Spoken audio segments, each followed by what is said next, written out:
Halo, Assalamualaikum, berjumpa kembali di channel Siwar TV. Novel Baswedan CS dan duo Fathia Haris sama-sama pakai narasi licik, ditulis oleh Syardi. Dalam politik ada seni yang dinamakan seni membalikkan narasi dan persepsi publik. Politik kadang terkait dengan membangun persepsi, makanya jangan heran yang benar kadang dihujat habis-habisan sedangkan yang salah dibela mati-matian sampai ngos-ngosan. Yang layak jadi pemimpin dibuang dan diacuhkan, yang tidak pantas jadi pemimpin malah dielu-elukan bak dewa. Ini yang sedang gencar diterapkan oleh Novel Baswedan CS dan dua orang yang dilaporkan Luhut Binsar Panjaitan, yaitu Direktur Lokataru Haris Azhar dan Koordinator Kontras Fathia Maulidiyanti. 51 plus 6 pegawai KPK yang dinyatakan tidak memenuhi syarat jadi ASN karena gagal tes TWK akan diberhentikan mulai tanggal 30 September 2021. Gagal tes adalah hal biasa. Hal yang sama juga menimpa putri Pak Jokowi, Kahiyang Ayu yang gagal seleksi tes CPNS tahun 2017. Tapi beda dengan pegawai KPK yang tidak lolos tes TWK, ributnya ngalahin knalpot racing. Jauh lebih rewel dari bocah kecil yang merengek minta dibelikan mainan. Kahiyang Ayu dapat skor 300 dengan rincian nilai tes wawasan kebangsaan atau TWK 50, tes intelijensia umum atau TIU 95, dan tes karakteristik pribadi atau TKP 155. Seorang peserta CPNS dinyatakan lolos pada waktu itu jika mencapai nilai lolos 70 untuk TWK, 75 untuk TIU, dan 126 untuk TKP. Kahiyang Ayu hanya tidak lolos di tes TWK, tapi tetap dinyatakan gagal. Tapi bedanya adalah ada kelompok tukang main drama, ngakunya berintegritas tapi sikapnya tidak dewasa, kayak anak kecil. Semua ini dimulai dari mengiklankan diri sebagai sosok berintegritas tapi akan disingkirkan. KPK mau dilemahkan, pemberantasan korupsi di ujung tanduk, meminta dukungan ke publik yang bisa diajak kompromi. Bahkan mereka lapor ke Komnas HAM karena dugaan pelanggaran HAM dalam tes TWK dengan dalih upaya penyelamatan bangsa.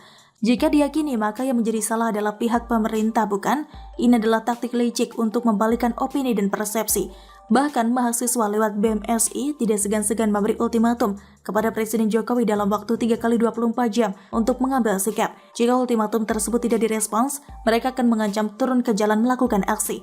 Padahal faktanya baik MA maupun MK sudah memutuskan bahwa Perkom nomor 1 tahun 2021 tentang tata cara peralihan pegawai KPK menjadi ASN adalah konstitusional dan sah. Tidak ada aturan yang dilanggar, gugatan uji materi tes TWK pun ditolak. Hal yang sama juga terjadi antara Luhut dan Haris Fathia. Luhut melaporkan mereka atas dugaan pencemaran nama baik sekaligus menggugat 100 miliar rupiah. Luhut layangkan 2 kali somasi tapi jawaban yang didapat tidak memuaskan. Tapi saat Luhut melaporkan malah dianggap tidak etis.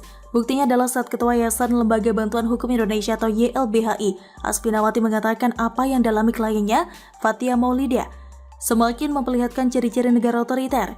Ini adalah ciri-ciri negara yang otoriter karena pemerintahlah justru yang mengawasi rakyat bukan terbalik, kata Asfinawati. Bahkan lucunya lagi, Fathia dan tim advokasi Bersihkan Indonesia mengadu ke Komnas HAM. Mereka meminta Komnas HAM untuk mendalami lebih jauh terkait adanya indikasi pelanggaran hak asasi manusia, yaitu terkait pembatasan kebebasan berpendapat dan berekspresi. Bahkan tim advokat Bersihkan Indonesia juga mendesak Kapolri agar mendorong jajarannya untuk tidak menindaklanjuti program pidana baik oleh Luhut maupun Muldoko, karena itu adalah bagian dari kebebasan ekspresi. Luhut yang secara langsung dirugikan menggunakan jalur konstitusional, bahkan sebelumnya diberi 2 kesempatan lewat somasi. Itu adalah hak dan tidak dilarang oleh undang-undang manapun. Tapi narasi yang mereka embuskan secara masif membentuk sebuah persepsi di mana pemerintah atau pejabat publik sangat otoriter dan anti kritik. Padahal substansinya adalah fitnah dan tudingan yang tidak berdasar, bukan kritik. Terjadi pembolak-balikan persepsi. Inilah yang saya maksud dengan yang benar terlihat salah dan yang salah dianggap benar. Hanya orang-orang munafik, pengecut dan penakut yang mau melakukan hal sehina itu. Dan sayangnya kelicikan itu makin ngetren dipergunakan oleh kelompok yang selama ini anti pemerintah. Ini tentu saja tidak boleh dibiarkan. Mau tidak mau, kelicikan ini harus tetap dilawan dengan aturan yang berlaku. Salah tetap harus ditindak, biar mereka sadar kelicikan tidak diberikan tempat layak di negara ini. Bagaimana menurut Anda? Silahkan tulis komen Anda di kolom komentar. Jangan lupa untuk like, subscribe, dan share. Argana pamit, sampai jumpa.